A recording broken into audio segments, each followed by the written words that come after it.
Welcome everybody to another Center for Digital Play talk. As I very often say, this is the best part of my job, which is having the opportunity to invite the best people who say the most interesting things to give a talk here and talk about what they do. And I am extremely happy that we have not only a leading game scholar, but also a really good friend, Víctor Navarro-Remesal, here today, giving that old classic book talk. So Víctor has just published Zen and Slow Games with MIT Press. Thank you. And we are lucky that he's going to be talking about the making of the book and probably also other things. Right? Yeah. Thank you, Miguel. Very happy to be here. I was not done, but anyway. You can It's totally okay. You're so eager to talk about your book. No, you were asking me to. Yo he venido aquí a hablar de mi libro. I'm not going to talk about the book, Matt. No, I know. Anyway, the one thing that I have to say besides this, you can read about Victor's work and you can read about, you should read his book. It's brilliant. It's an open access as well, so there's no excuse. But one of the important things about academia is not the books we write or the papers we write, it's the communities we create. And I don't think we would have a European game studies community without Victor. So this, I think, it's our opportunity to say thank you for doing all that work. And now you can talk about your book. And the book will be passing along. Yeah, if you wanna check it out. Sorry, I only brought a copy. I'm traveling very light, so just one copy. If you wanna have it, you can download it for free. There's no need to pirate it, so that's always a good news. I was gonna say that you bring the best people, but the best people were not available today, so that's you're stuck with me. When Miguel invited me to come here, I proposed doing something quite weird, and I'm happy that he accepted, and I'm happy that you're here, because I'm not going to give the traditional book talk summarizing I will tell you about the book a bit, and I will tell you what I did with the book, and the main ideas of the book, and so on and so forth. But what I wanted to do is a thing that I missed when I was a PhD student and an early career scholar. I don't know how many of you are PhD students. None of you? Yeah, okay, a couple of you. How many of you have yet to publish your first book? Okay, so a few of you. You're at a point where discussing openly and with no recording how the full process of putting a book out is, and what things impact the development of a book and how a book takes shape in a, let's say, realistic and open manner. Because the model of academia that we have is quite competitive, and we've been pushed to publish and publish and to be constantly doing things and promoting ourselves, and we have become living brands, not living game scholars, but living brands, and everything is personal branding, and you have to put your name out, and you have to be the scholar of this category. I'm very bad at all of that, even if my training is in advertising, or precisely because my training is in advertising. The moment I got my degree, I ran in the other direction, and I've never looked back. So I started thinking about this book and preparing this book here 10 years ago. And what I want to do is to give you the realistic talk, the talk like parents have with okay, let's talk about human reproduction, book reproduction, how this book came to be, and the long walk, a bit more optimistic than Stephen King's long walk, but the long walk to get a crazy idea that you think is something, but you are not sure what shape it will have, what your position on the topic is, out as a fully developed book, and a book that you have kind of play tested with people for a long time. So we are in these spaces where you are supposed to come and say, I have a book out, and it's a book in an important collection, and these are my main ideas, and you have to accept them, and I'm going to impose them on you, and this is my legacy, this is my contribution to the world. I don't have any idea what my contributions to anything are, Miguel said that I've been kind of articulating a few spaces in European game studies and in game studies in general. That's because I don't know how to say no. It's something I'm learning at the moment. We could talk about that later if you want. But my experience has been always that I am a person of many interests, and I tend to chase them without knowing why.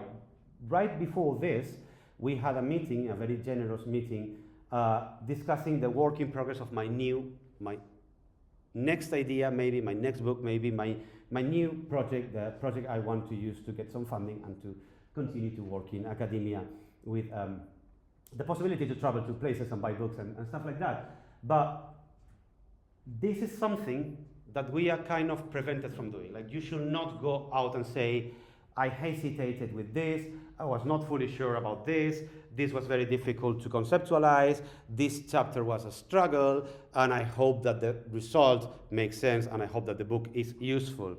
I'm not humble bragging when I say that I hope that the book is useful. I hope that people read it and find something useful, and especially I would like to see it being read.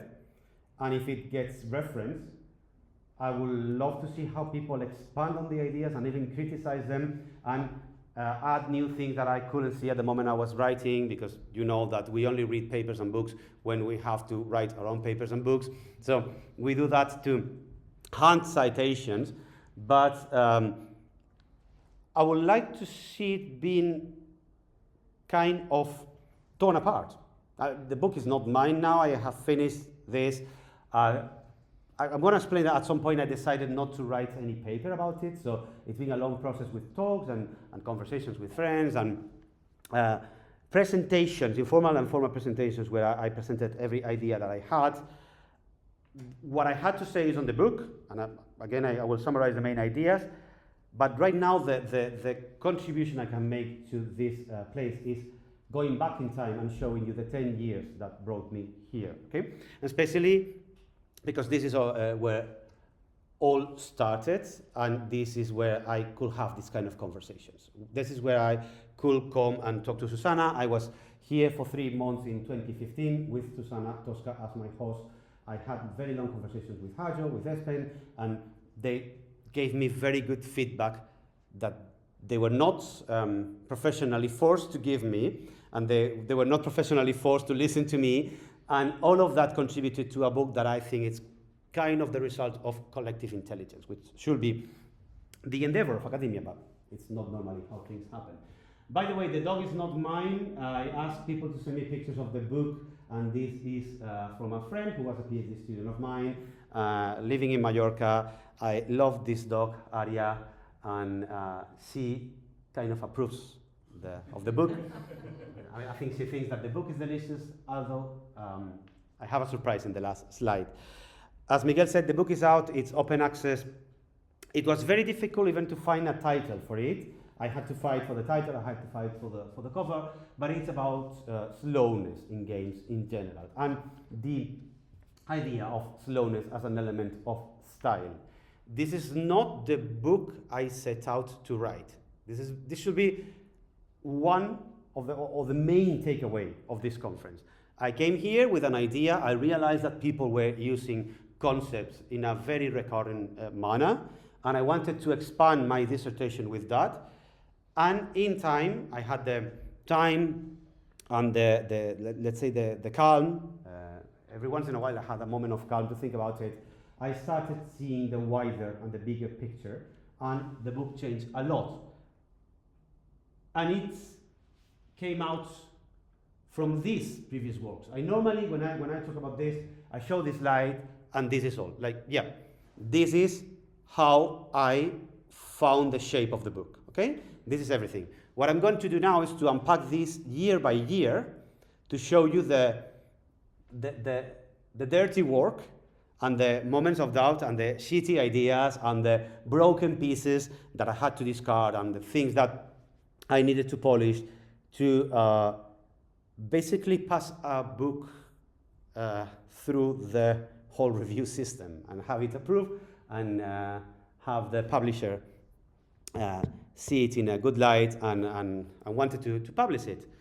So I don't know if it's going to be encouraging, because it took me 10 years. It should not be that long, okay? But it's been a long process. It's a personal position. Again, I don't think papers are a good fit for academia. We have to publish it. I said academia in general, and I'm growing more convinced about that. With the whole situation we have now with LLMs and so on and so forth, writing a paper that nobody's going to read and people are going to summarize and they are going to include in another paper, this whole system is going to collapse. But it's particularly bad for humanities and even social sciences. Because for me, especially in the humanities, you need to develop a full system. A book is not a collection of words, people adding up to 30,000 words, and then you have a book. A book is a system where you create doubts and questions, and then you connect them in another chapter, and this chapter serves this function, and this is depending on this, on that. That's something you cannot do in a paper, because a paper is very short, and a paper has a very fixed structure. So, it should not take you 10 years to write a book. Maybe you can do it in half the time. Maybe you can do it in 3 years, but I hope at least the whole history is inspiring in the sense that it was not a lonely process. Okay, writing a book should not be a lonely process in academia. In 2015, as I said, I came here to ITU. I was working for a university run by nuns, and the head of the uni at the moment was very, I would say, enlightened in an academic sense, that she knew that we needed to be more proactive and to be more scholarly in our ways. They had a big problem with people not having PhDs, having dissertations, and not going to conferences and so on and so forth. And so a person that was not part of academia pushed me to spend 3 months of my life outside my uni, hello, welcome, and finding a nice spot where I could go and talk to other more brilliant people. And I contacted Susana, as Miguel and Hajo knows. Susana is super generous. She said yes instantly. That's going to be my first advice.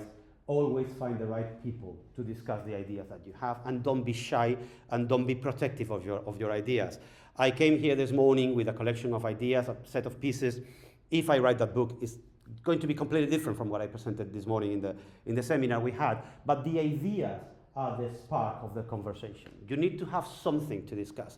If you come and say, no, I have this project, I have the table of contents, I'm not gonna let you look at it, maybe I will save it for a paper, and once the paper is out, we can talk about it. That's not going to be useful for your project, that's not going to be useful for your way of thinking as a scholar. So I came here, I spent 3 months, basically, I was working, I finished my dissertation in 2013, but it took me a long time to turn it into a book. So after, I would say, 9 months of intensive rewriting, I submitted the book to the publisher.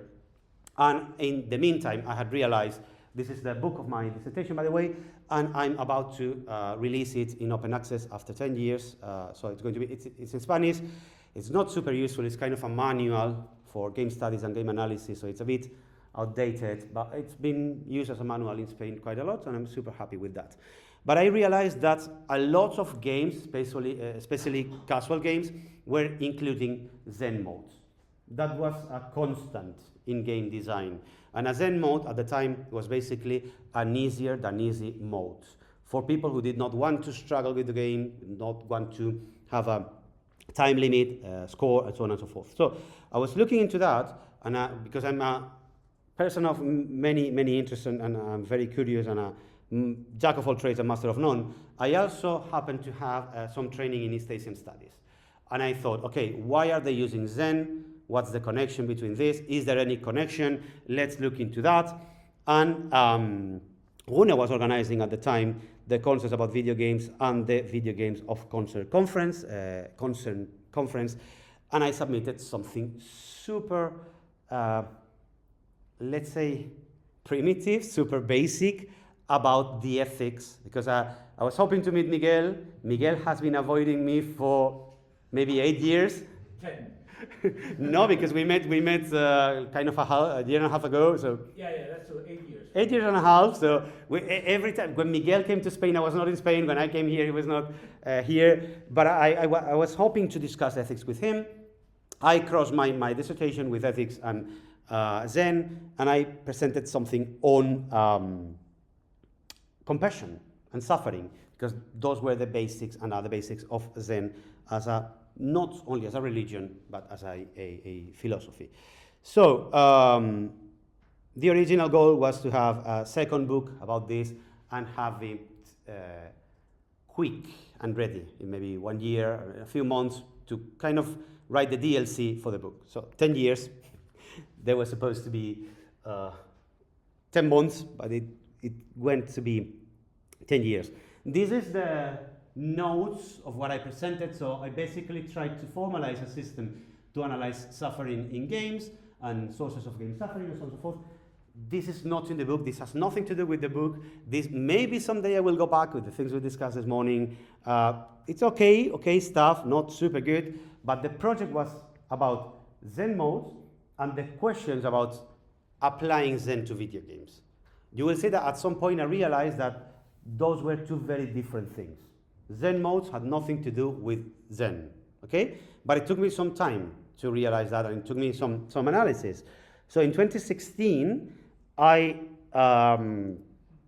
with some colleagues, because you will see that I have many co-authorship, I try to work with other people, even if the system literally penalizes it. I have had some reviews. I was telling Miguel that I have had some reviews of my performance by an agency of the government criticizing that I had too many co-authorships in the humanities. So, yay, okay. Let's all keep quiet and build towers, isolated towers, and ignore each other. That's the way to go. So I wrote something expanding on the suffering and the compassion idea with a colleague that was looking at Hegel and recognition. So again, nothing to do with a book on Zen and slowness in video games. And in parallel, in 2016, the call for papers, the call for submissions for the Philosophy of Computer Games conference was released. I missed this conference very much. I think it was a very good space to force people from game studies to read philosophy. When I was not a child, but when I was 14, 15, I thought I was going to be a philosopher. I dodged that bullet, but I've always wanted to study philosophy. And it forced people from philosophy to come and analyze it. So it was a very good meeting point, super stimulating, intellectually very rich. And the theme was knowledge. Okay, so I went to Zen and I analyzed how knowledge, intuition, and wisdom in general are part of the whole Buddhism frame and of Zen in particular. So I presented something on that just because the theme was knowledge. And this is something we normally ignore, like how did you come to think of this topic? Okay, well, because the grants were about this topic, the conferences were about this topic, we're going to have games and literary theory focus on education. I think a lot of us will not, if I manage to get accepted, I'm not in education, so it has forced me to look into education theory. We are constantly invited and, let's say, soft pushed to think about other topics. And that's good. It's a way to keep you intellectually alive, but we should not hide that. I did not think, okay, now it's the moment to move to knowledge, from compassion to knowledge. It was just the call, and I had to think about it. And I went to the Philosophy of Computer Games conference in Malta. I went to another one in Oxford. I think this is the one in Oxford because I mean too many conferences. I'm gonna focus on this one, the one about knowledge. You have the notes there. That's about more connected. I mean, some part of it survived and it's in the book. I continued the line about suffering with a presentation there. Continuing, I haven't said it, but the topic of my dissertation was player freedom and how freedom is directed and how rules and design directs the player. And I combined that with ideas from Buddhism, like dukkha, this whole system of ludic suffering, pretending to suffer, suffering belief, compassionate play, and so on and so forth. This took a turn, and you will see that at some point it disconnects from the whole project of the book, and I have published a few things, but it's good to say, okay, this is not part of the idea anymore. Okay? At the early stages, I was writing a completely different book. A book on ethics, on suffering. Again, maybe I will come back to this, and it has been useful for other things. It was not useful for the book. And realizing that saves a lot of time and energy and effort. Like, okay, yeah, I don't need a chapter on that. I don't need to defend this as part of the book. You can get rid of the systems of thought and the means of transplantation that you use in the path. This became a chapter in the book. Again, suffering, compassion, interacting with other characters, nothing to do with Zen modes. Life takes you to funny places if you follow the silence calls.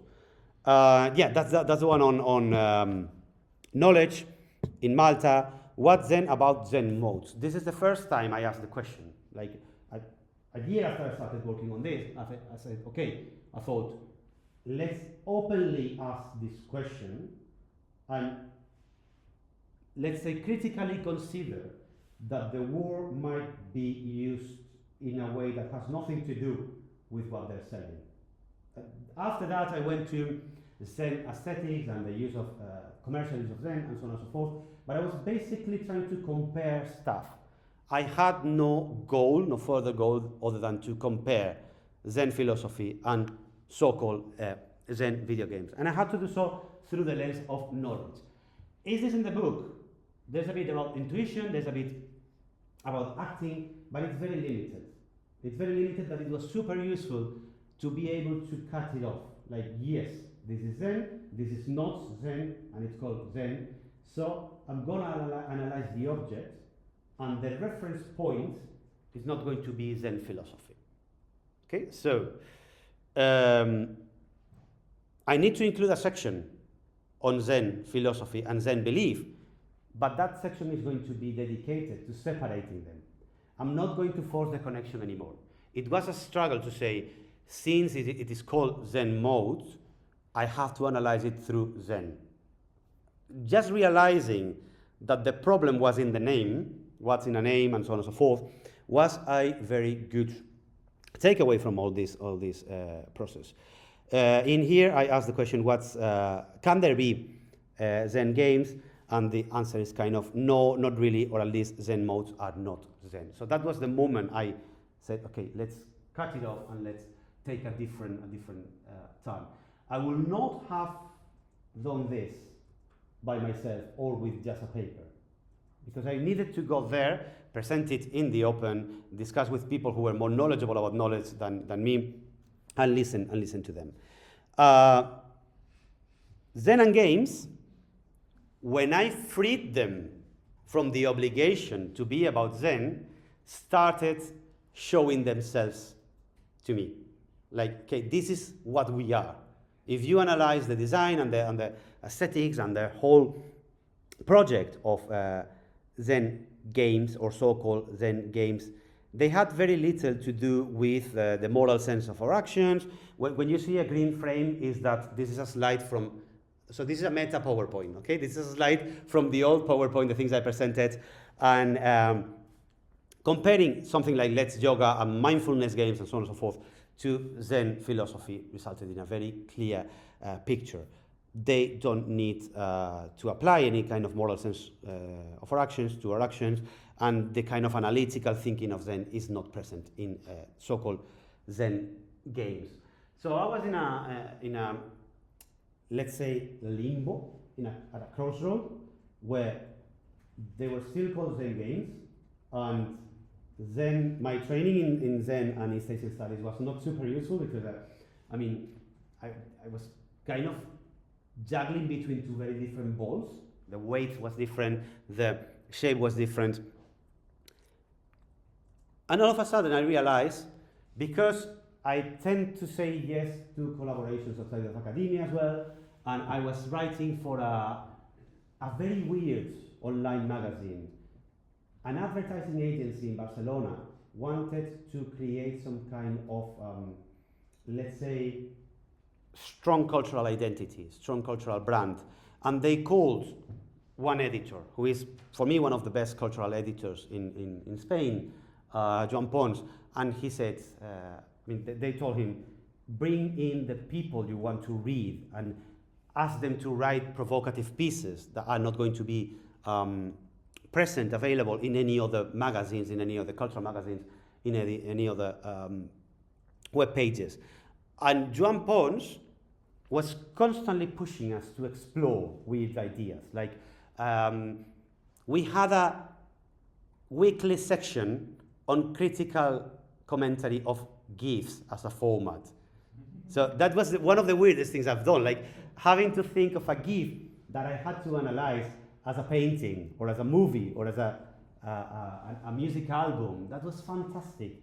And at a point, I realized that people were starting to shift from Zen, shifting from Zen modes and Zen games to slow gaming. And I don't know if you remember, they introduced, I think it was Uncharted 4, 2017, it must have been Uncharted 4. In the E3 presentation, the game froze. And I thought that was purposeful, that they wanted to show the game world. Like, we're not going to move because the demo is about looking at the world and enjoying the views. And I thought, there's something here. It's stopping and taking your time and smelling the roses. And I talked to Joan and I say, should we write something on slow gaming? Because we both enjoy slow cinema. And we saw that people were starting to use the word here and there, and some games like The Graveyard, Proteus, Card Life, Mountain, Orchids to Dust were purposefully slow. And joking about the Uncharted 4 demo took us to this analysis of slow gaming. Slow gaming was not an idea yet. People were not using it as a commercial label, but it was kind of an informal way to discuss games. And in Cultural Magazine, I had the freedom to explore and propose traits and ideas that didn't need to fit into a paper. So it's very good to try to write for magazines and criticism and film comment and so on and so forth, especially because it forces you to have a style, which is something that we don't normally have in academia. This is why it's so easy to replicate academic style with LLMs, because we are forced to write in the same style all the time. I think we should, if you're in the humanities, you need to find a voice.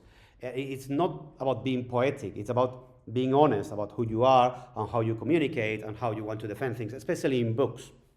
So I could explore these things: time dilation, serene, that should be serene, about serenity, experience of contemplation, and non-economic sense of action. Very weird stuff. It wouldn't fly in a conference, but it was useful for a cultural criticism magazine. So in 2018, I said, I've been working intermittently on this for 3 years. I need to sit down and systematize it. Okay? I have these pieces. And then we had SIGs in Prague. And Espen wrote to me, another very generous person wrote to me and said, Victor, are you still working on that Zen thing you do? And yes, I'm working on that. Okay, should we have a conversation and try to find some point in common and present something together? We had a couple of informal presentations. I ended up going by myself to Prague. Espen couldn't come. Espen is always busy. But that couple of conversations were very useful for realizing what I had, what was useful, what was not useful, and for asking for the last time, is this Zen?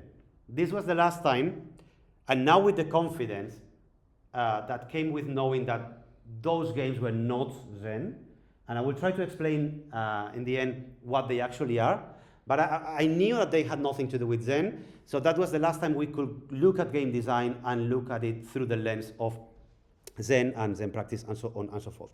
So we prepare this, Zen in the Art of Gaming, one of the most cliched titles you can have for a presentation like that. And again, we analyzed Zen. Zen modes are everywhere. They were still everywhere. Zen in the Art of Gaming. I went back to action, intuition. I went back to the things about knowledge. We looked at Zen in the Art of Archery, which is kind of a scam because it was not an actual Zen text when it was written, but it has been absorbed even by Japan as a foundational Zen text. So if you want to talk about that, super interesting stuff, we can leave it for later. And I finished with this food for thought. How do Zen modes participate in and contribute to mindfulness? A key word, mindfulness. I was lucky enough to be writing this while the wave of criticism of mindfulness was rising. People like Roland Parser and Zen priests like Eric Remoulier and other people were writing about this and criticizing the rise of, let's say, wellness media. Yesterday I gave a talk about the book only through media studies, removing the games from the book and talking only about wellness apps, meditation apps, Headspace, stuff that was and is designed to sell meditation, wellness, and this whole industry. So mindfulness was something that clicked. The context is very important, and the way video games absorb concepts from the concept is something that we should be more aware of. Like, people are using this vocabulary because we are part of society, and these trends do not disappear when we isolate ourselves in video games. So you can see here that some questions were abandoned, like, can we use Zen to question the gameness of games? Super philosophical, theoretical question about essences of games, and I was very happy to leave this behind. Okay, these are ideas that you find, and you have to be happy with leaving them behind.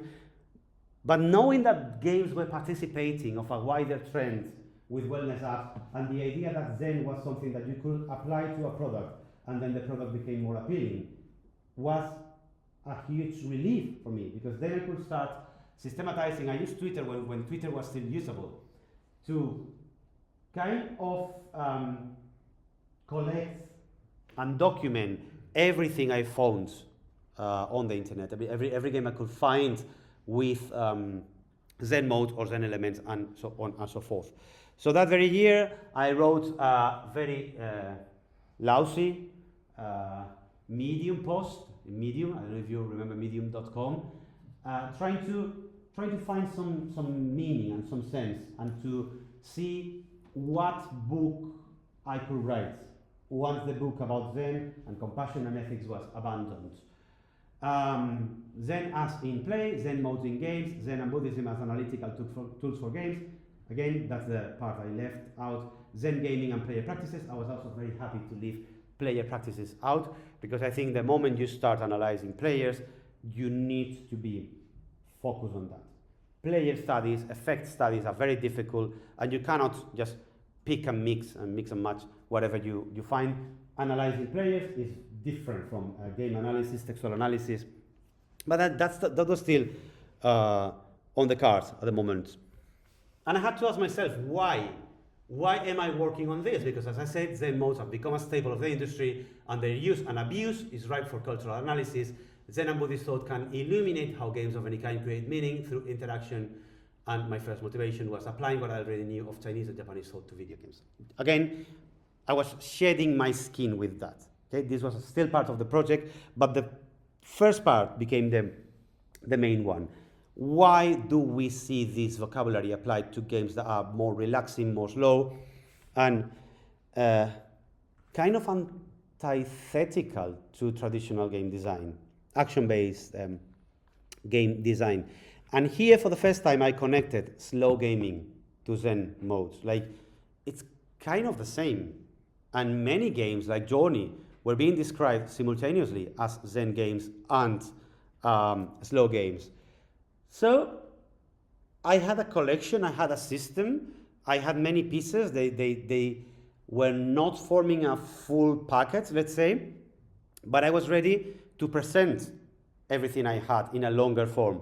And at that time, I was invited to the Center of Excellence in Game Culture Studies by Tom Apperley, 2019, and I gave a 1-hour talk on Zen modes and mindfulness. Mindfulness became the key element, because why are we using Zen if these games have nothing to do with Zen? it's because of mindfulness. What is mindfulness? The commercialization of spirituality, meditation, and Buddhism. If you try Headspace for an hour, you will know what I'm talking about. Have you tried it? Meditating is good. I'm not going to say that meditating is bad. I find it very stressful. It's very pushy. It's like Duolingo. The goal of Duolingo is not to learn languages, it's to learn Duolingo. Duolingo is very good at being a game about languages. And Headspace is a kind of competitive self-monitoring tool to accumulate points in being enlightened. But it isolates you from the community, from the ethical part, from the, let's say, social part of Buddhism. And I hope that it shows how different it is the moment I reach the conclusions in one presentation from what I had 3 or 4 years before that. At least I could list takeaways, organizing, systematizing everything, using Zen modes, Zen gaming as different things, contemplative and slow games as part of the formulae, mindfulness. Most Zen games are Western. I knew that because I had been asking colleagues in Japan about this, and we could not identify any game with Zen mode.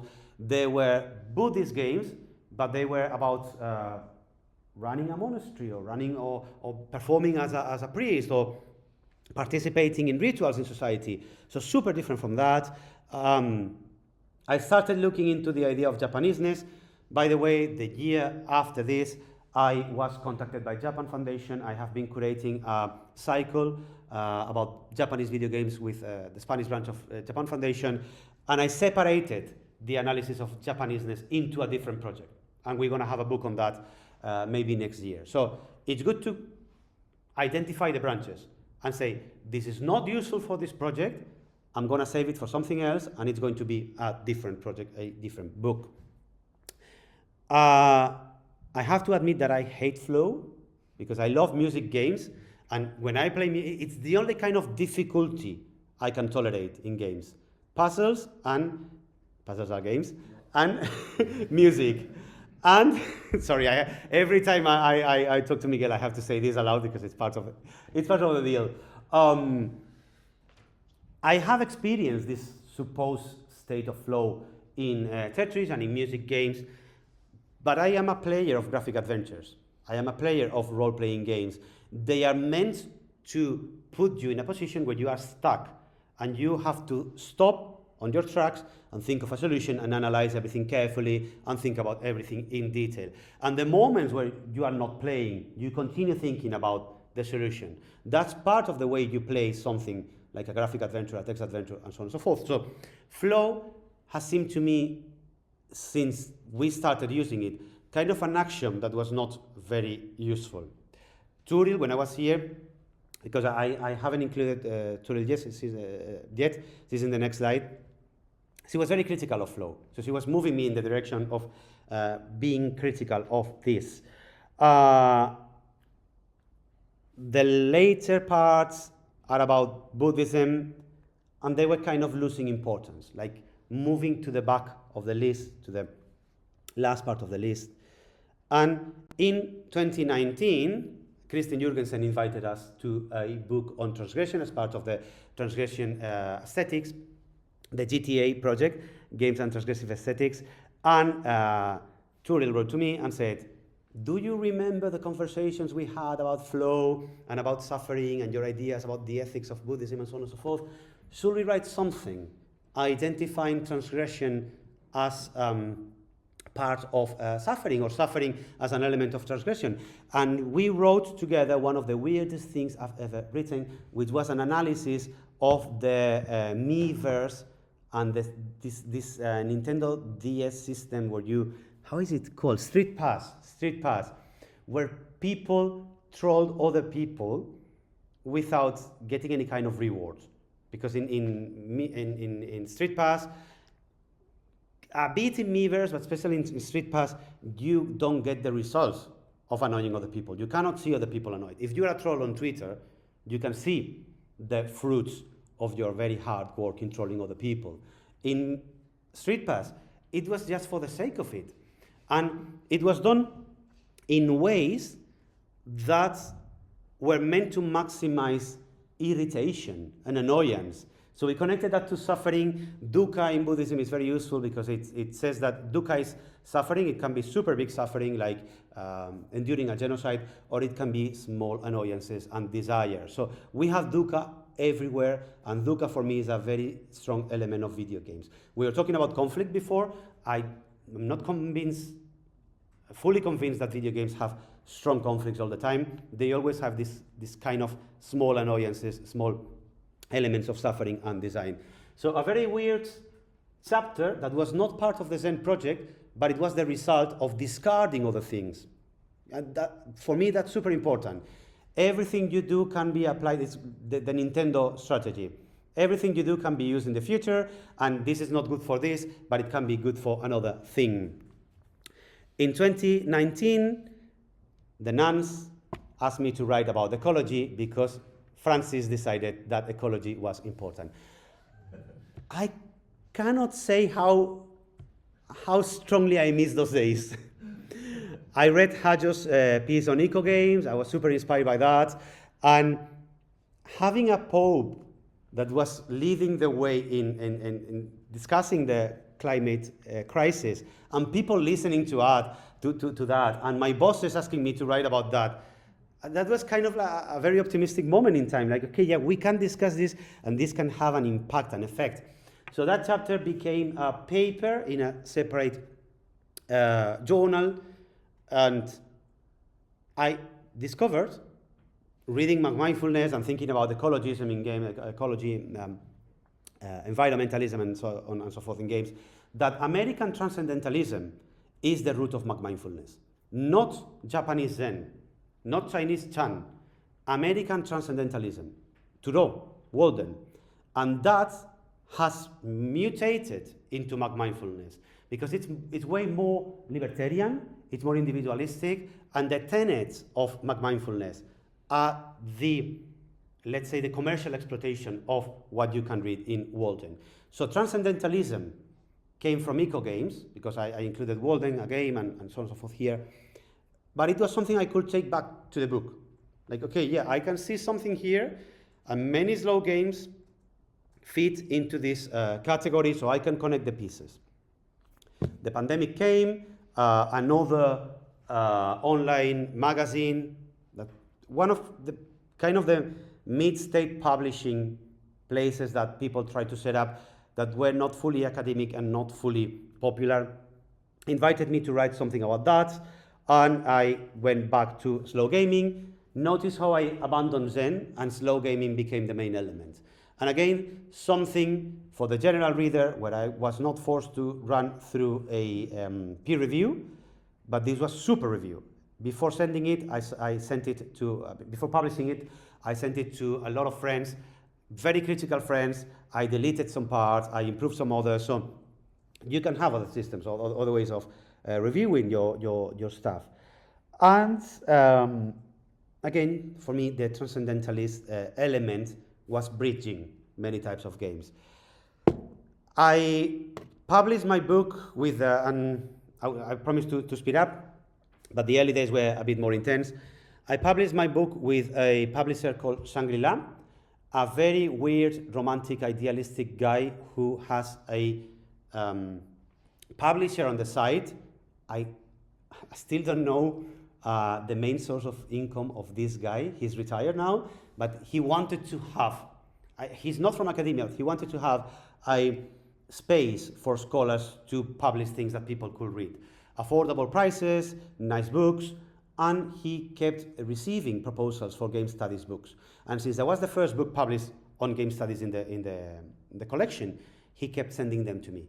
And at some point, we were both so tired of that we decided in parallel, why not be proactive instead of reactive? And we decided to put together a collection of a series of books on game studies in Spanish. The day it was announced, they announced another one, which was a bit less successful because they have resurrected now and I'm supporting it, so it's not that they are the enemy, but they published just 3 books and they disappeared. We planned carefully to have a book out every year, and we created Ludografias, which is we are on book number 8 now, and Miguel can tell you about this book if you want to jump in for 30 seconds. Promote your book. No, this is your talk. No, but he's going to be the next author. It's coming out in May, and it's one of the weirdest, in the best sense possible, books I've ever edited and published. Playing at the end of a wall, if we translate it into English. So we created a space to have provocative ideas that could, let's say, expand the discipline, the field in Spain, and bring in new people at the same time. A book that was, a collection of books that was useful for people in game studies and outside of game studies and PhD students. So the first book was called Pensar el Juego, Thinking Games, Thinking About Games, and I invited 24 people to write short pieces on particular ideas that they thought were good ways for the future of the discipline. Your chapter was on, do you remember the item? Because I remember your chapter, I don't remember the title. No, I don't remember. No, sorry. But you sent a very good chapter. And I saved a spot for me, because of course you have to do that. And I wrote a short chapter on meditations. I call it Meditations, Zen Modes, Slow Games. 2,500 words trying to systematize and organize everything I had done up to that point. So 5 years now. 5 years into the process, into the project, and see how I took some things to the side. I exploited things on other venues, but the book was taking shape in a, let's say, natural way. This is the first time I felt confident to summarize my ideas. And it was not a paper. It was shorter than a paper, but it was freer than a paper. And this chapter became the basis of the future book. I was invited for a dictionary, for a couple of dictionaries and encyclopedias, the Encyclopedia of Video Games by Mark Wolf, and in Spanish, Diccionario de Teorías Narrativas, writing the entries for Zen modes. So people were buying into the concept. Like Zen modes were accepted as part of the language of video games. Agata Baskiewicz invited me to give an online talk to the Marie Curie Skłodowska University, sorry for the mispronunciation, and it was super generous of them to give me the space to just think aloud. I improved, expanded, cut some things from my previous presentation, and I started seeing how I could model the thing into something. I had the materials, so I could shape it into being. 21, I talk in English. 21, same talk in Spanish.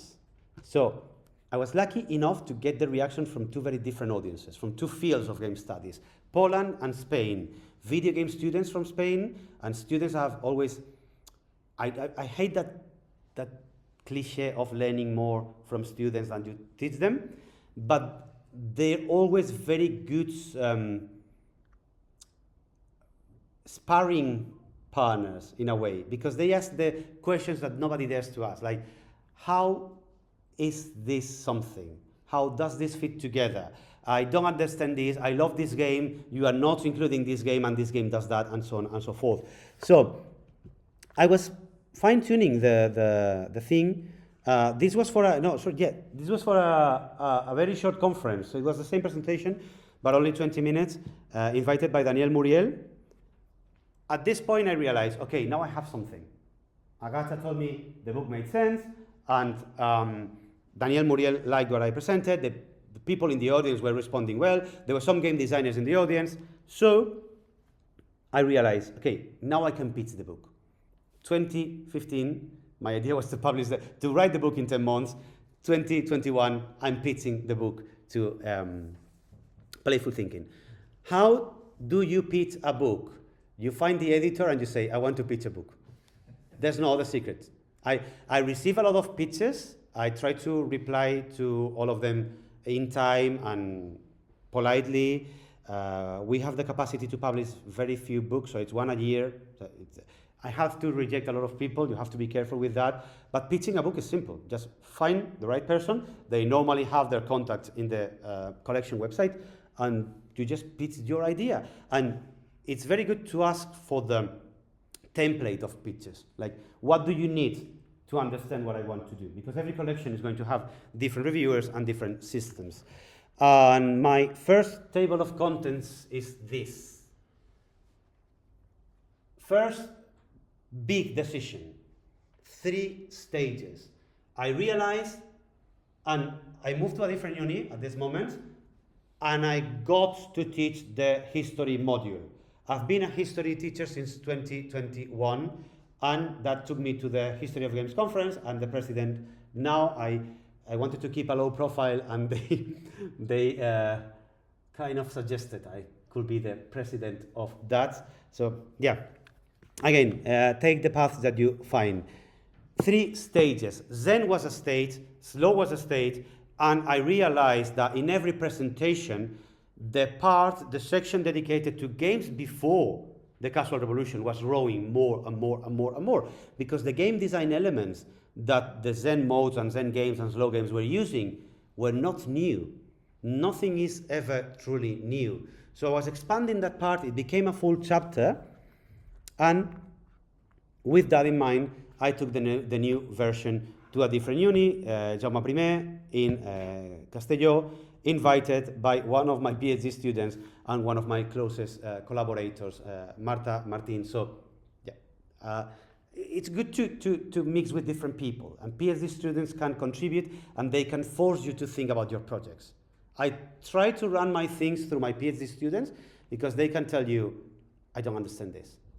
And they should, because they are doing a PhD. So it's good to have this two-way communication channel, and it puts you on the same level. Like, they see that even the supervisor doubts and struggles and needs time to find ideas. I presented this. I got a funded national project in Spain about myths in games, similar to what Don Ford did.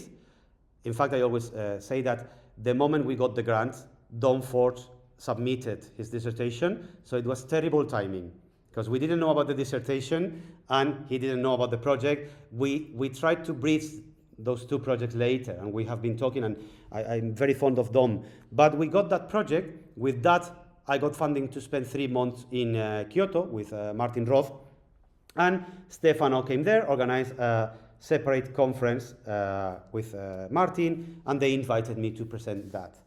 They didn't invite, I mean, they asked me, well, do you want to present on the project? I had been talking for 3 months about the project, so I said, I have this other thing, and I'm waiting for the reply. This is 2023. This is 2021, okay? Be prepared for very slow processes, very slow people. Like, it takes ages to get a reply sometimes. I got the green light almost from the first email. Jesper said, we like it, so please develop a pitch. But after that, I got stuck in a limbo for a couple of years. I was looking for alternatives. I had a kind of an agreement with Jesper on the collection to publish the book with the collection, but things were very slow, and I did not have a contract. So it was a bit frustrating, to say the least. But again, it was a good opportunity to continue thinking about the project and to find the problems and the missing parts and the missing pieces. I presented it in front of very, let's say, insightful people. So every time you present something to someone who is not into that idea, it's a good moment to see if the idea makes sense. Because if I talk to people who like slow games and people who know about Zen, about this kind of games, they fill in the details, the missing parts. They are going to put them in mentally because they know what should be there. If Martin is super good about political ideologies and imaginaries in video games, but he's never thought about slow games, he wants to see the full package. So this is a very good opportunity to see what's missing. In my case, what was missing was an analytical chapter. And I realized that I needed to define something before moving to the historical part and to list what the elements were. I presented this here. Again, contemplation. This is the first time I used reflective, playful mode of thinking. Playful thinking, and I always use, I follow Mary Midgley, an undercited philosopher in game studies, who said that games should be defined by the need they fulfill, not by, let's say, ontological elements, but but by the need they fulfill. Like, a chair is something you use to sit on. Doesn't matter how many legs it has or the materials, it's something you use to sit on. And a game is something you use to satisfy the need for playfulness. So mindfulness showed me that if people can commercialize Zen and spirituality, it's because we crave for it, even if we are non-believers. So I think Zen games, slow games, were putting together these two needs, like reflectiveness and playfulness. And see how many games were using the two languages at the same time, Zen idle, and so on and so forth. Then I had a map.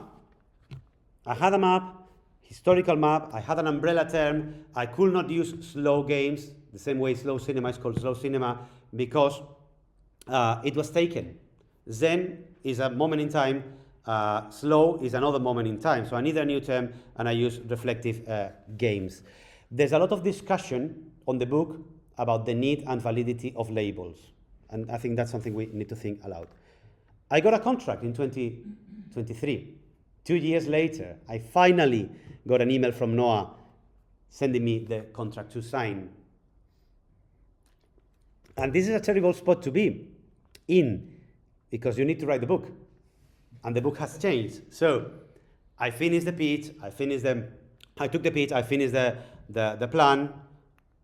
Now I'm gonna tell you what the final missing pieces of the book are and how the book tries to make sense of everything I've presented and what I'm presenting in the book. Try to keep in mind how I started. Has nothing to do with it. I made 3 main claims.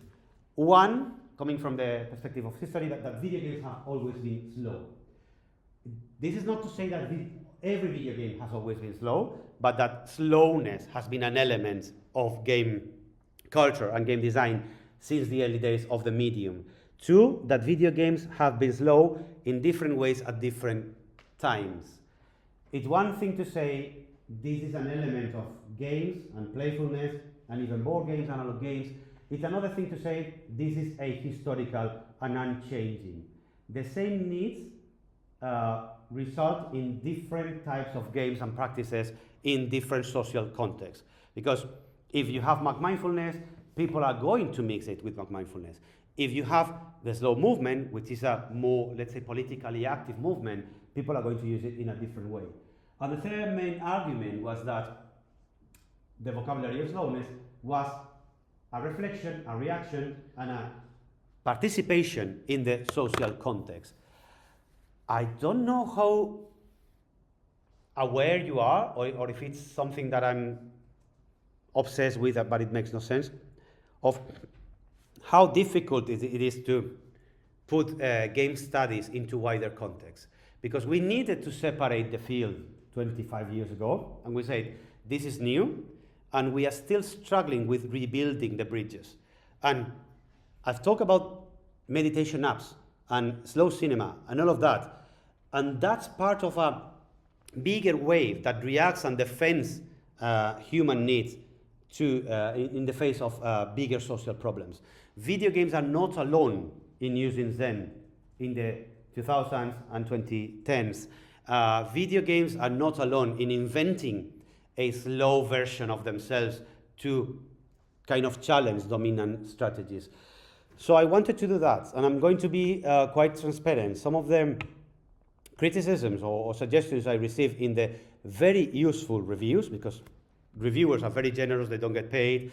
I have stopped complaining about Reviewer 2 for a long time. The last time I complained about Reviewer 2 was maybe 5 years ago, because I think Reviewer 2 is kind of a myth. You always have angry people, but they are not getting paid, they are being exploited, we are being exploited, and they can be wrong, but they are part of a system that's which problems are originated elsewhere. Okay, so the reviews were very good, even the bad parts were good for me, but one of the suggestions was that the sections on slow movements, slow tourism, socio-economical criticism of slowness were a bit too long, a tad too long. And I think The book needed that. So you're going to see that the book includes a lot of ideas about how these games fit into wider contexts and wider projects. And again, I had to come up with an umbrella term. I settled on reflective games, reflective play. Should be reflective games, but it's reflective games in the book. And I presented it as a parallel lineage, a parallel field in video game culture since the early days of the medium. Like, we have always had action games. One of the questions someone asked in a presentation was, are there fast games? And I thought, yeah, this is a very good question because fast games are the default. So we don't have a name for them. They are called slow because they are the alternative to action games. They're about abstraction and contemplation, and I decided to conceptualize them as style. They are not a genre, they are not a family, sorry Wittgenstein, they are a style. How many texts about style in video games can you name? Literary scholars. This is a horrible thing to admit and to realize. The moment I wanted to present this as a style, I had to go back to Chapman, because there's very little, if nothing, in game studies discussing style. And style is super important in organizing meaning. If you say something in the style of Call of Duty, and you use the same narrative or the same system in the style of, let's say, visual and mechanic style of Animal Crossing, it's going to say something different. And we don't talk about that, about poetics, about style. So I defended it as a style, and I presented 6 main traits. This was not in the pitch. This was very far from my mind when I started the project, and I think, allow me to say, I think this is good.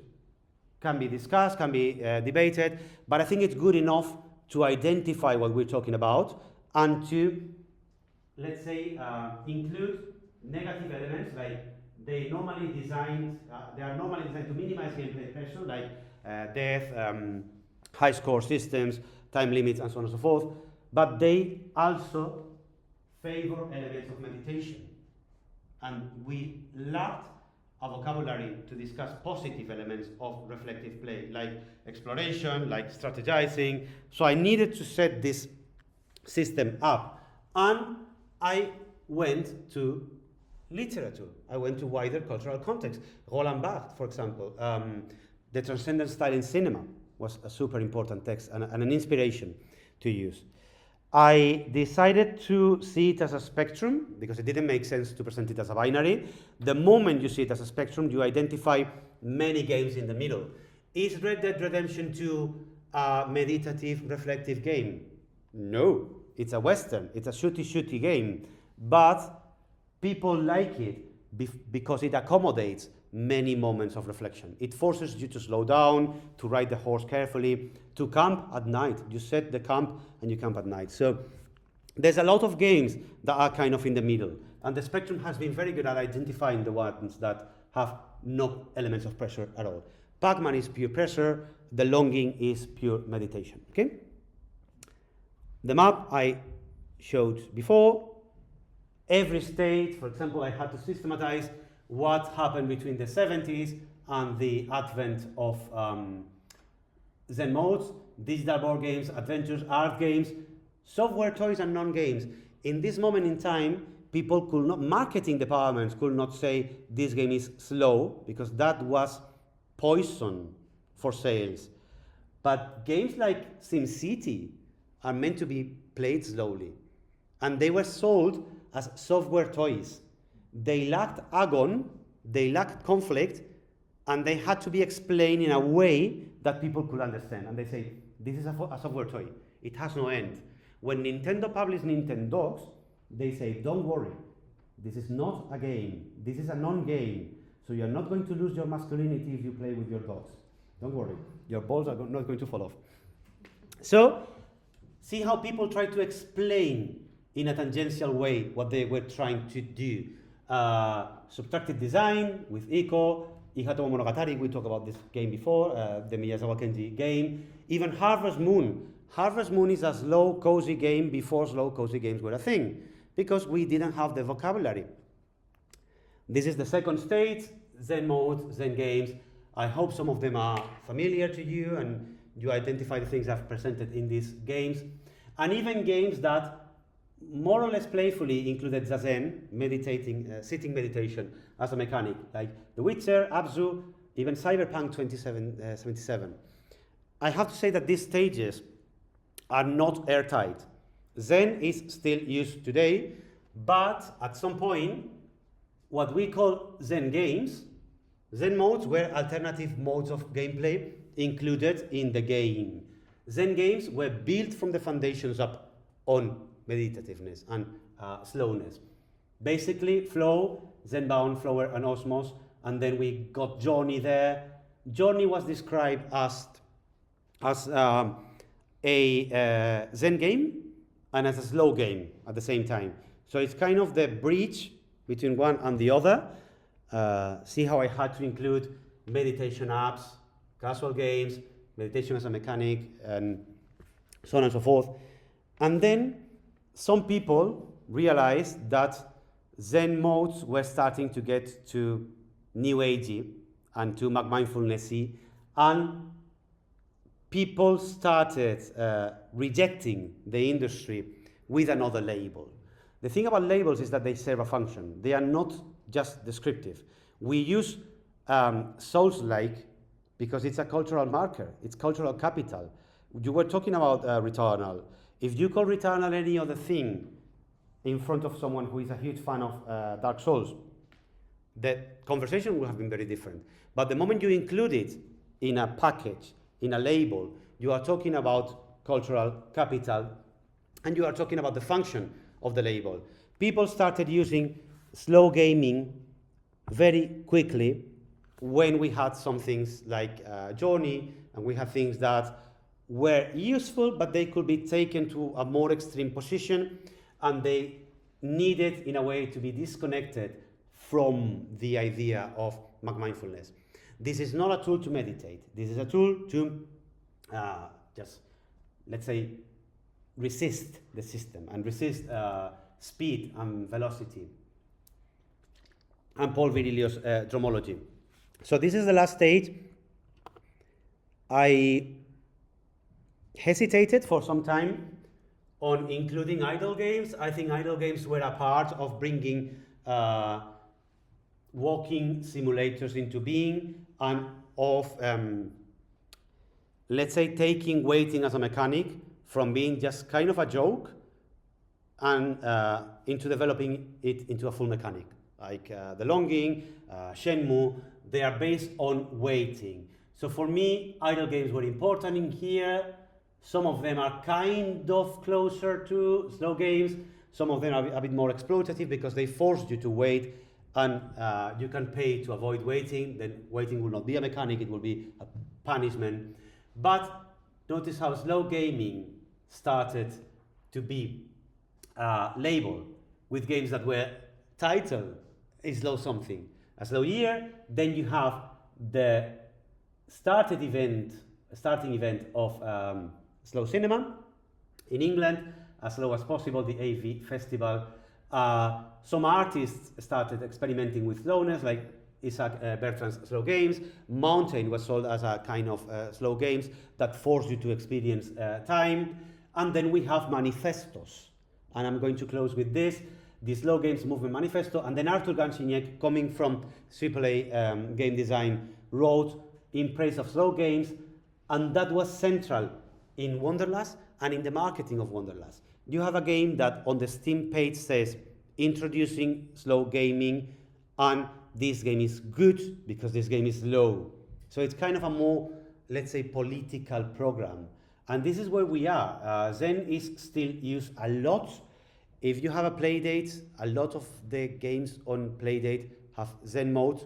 Some of them are called chill modes. So the connection to relaxation is still there. I hope it's become clear why I couldn't make a book about relaxation, because, for example, I relaxed by playing Outrun and House of the Dead. So, yeah, not even pacifist games.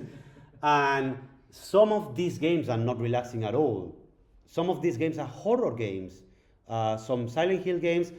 Just this morning I saw comment on Silent Hill 2, the Silent Hill 2 remake, complaining that it was too slow pacing. That's the whole point of the game, to generate dread. Dread requires slowness. And if you go back to these traits, I talk about using time as a technique. And one of the foundational elements is dead time. For example, Clara Fernandez-Vara wrote about dead time in adventure games. So the pieces were there. I just needed to put them together and give me some time to think about them, to cook slowly. This is the last slide with Arya rejecting the book. She's not happy. She thought it was going to be delicious. I didn't pass the test, but I hope you liked it. You are not as critical as Arya.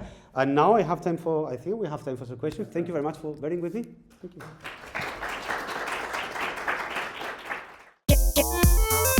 you.